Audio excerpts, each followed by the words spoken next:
All right, so here we go. Let's document this guild I just got in for repairs. It is a T6F number 2489 to be exact. Came to me missing two knobs here. Also got a bad cord. All right, so we'll take this apart. Now, conveniently, put the lid on. We can flip these over and we'll get these out. I'm going to pause the video until I get the bottom off. Okay, back at it. It's off of here.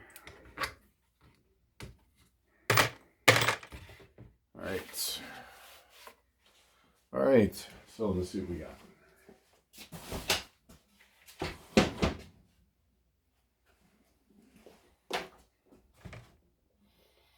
Though by looking at it, the wires are already roached. But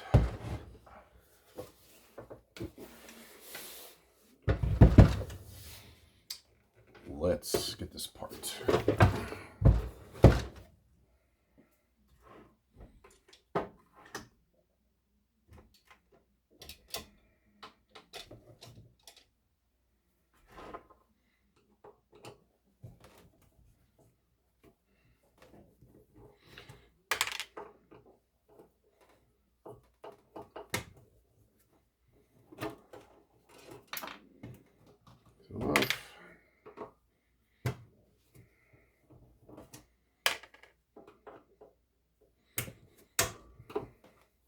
Don't freak out about the thing being upside down. It's not going to hurt anything one way or the other.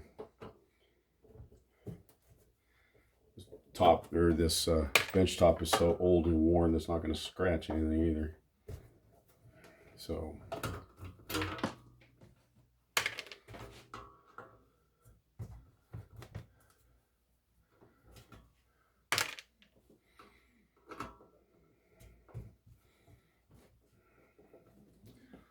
all right.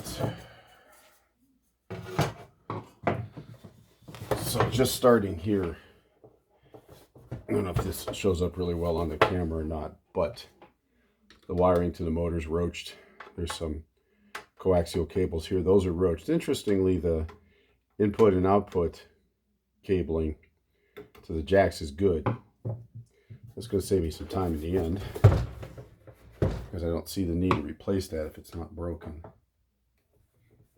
I don't know that this one's been in, if anyone's been into this one or not, because I have all the screws. Everything looks to be in pretty good shape.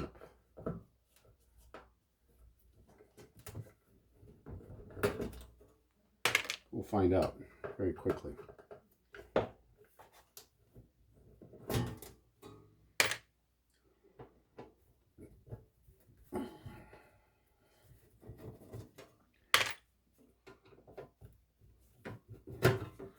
All right, now for the magic. Yeesh. Wow. All right, so let's see what kind of view we have here. All right, we're flat here, so tipping this thing up on its side. You can see the AC power has been roached here. In fact, some corrosion from the acid has gone onto the chassis. All of this is roached. The filament wires are gone. About the only wiring I'm not going to have to replace is the input-output switch. That actually looks pretty good. Tubes are looking original.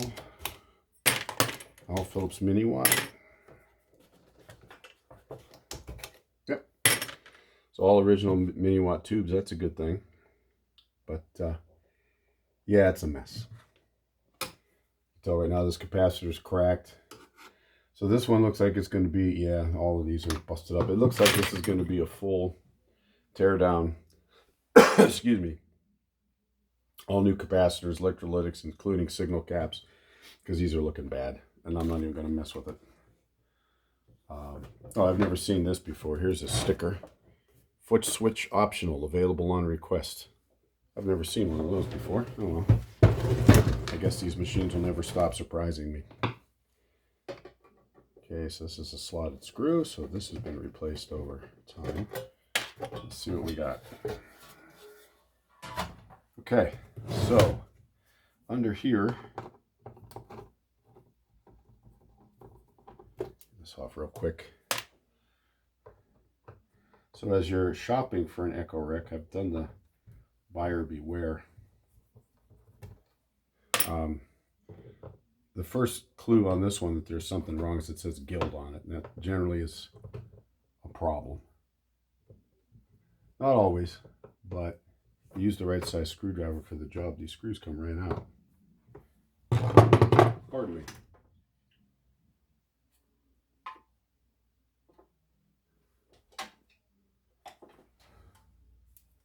It's not it either.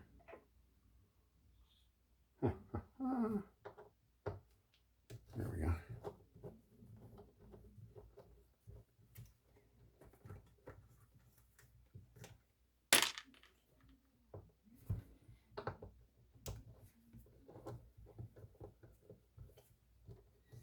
All right, so let's look in here. So I have to do my buyer beware videos. Excuse me, this is exactly what I'm talking about. These are the wire types when you take the lid off of these things that you need to worry about. I try to follow this color code when I redo them. Red, white, yellow, and this is orange. I use blue here. But this is the wiring that goes bad. 100% of the time, no exceptions. Hang on a minute here. Let's have a look at this disc and see what's what.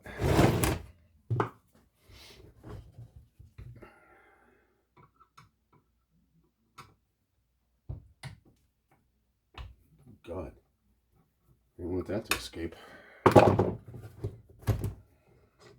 Okay, get the disc out. Let's see. Should look pretty good on screen here. Yeah, okay. This one's not too bad. It's discolored. It's got some spots on it though. And what I mean by that, I don't know if the light will pick that up, but the wiring is deformed here. That's the start and finish of the winding. So that could be a problem. We'll have to wait and see once this thing gets up and running, whether or not you're going to have a blip in your echoes. Rubber wheelless toast, that needs to be redone. I can tell just by feeling it. Let's have a look at these heads. They're not bad. I know you probably can't see that. I'll get a close-up of those in another video.